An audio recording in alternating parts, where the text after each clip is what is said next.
Pagbili ng tiket sa eroplano. Ano ang mga tamang hakbang sa pagbili ng tiket pang-eroplano? Ano-anong impormasyon ang dapat mong ibigay sa travel agent? Alamin ang mga ito sa ating papakinggang usapan sa telepono. Hello? Sa Fortitas Travel Agency ba ito? Hello? Opo. Ano po ang may paglilingkod ko sa inyo? Ano po iyon? Ako ay si Juana de la Cruz. Kailangan ko po ng 2 tiket papunta sa Boracay Oh, sige po. Kailan po ang lipad ninyo?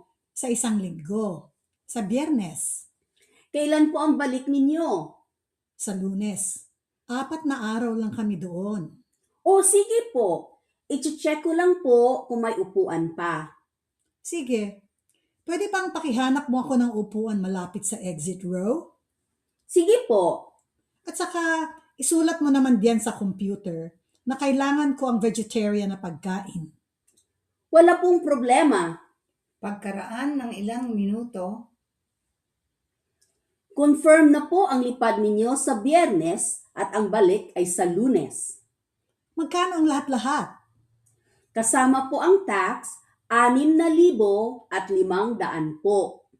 Salamat, pero pakicheck mo naman kung mas mura kung sa Martes ang balik. O sige po. Salamat ha. pagkaraan ng ilang minuto, Pareho lang po ang presyo. Ganun ba? Sige, bibilhin ko na. Narito ang credit card number ko. kung nagustuhan ninyo ang dialogue na ito, paki-like, subscribe at share. Maraming salamat po.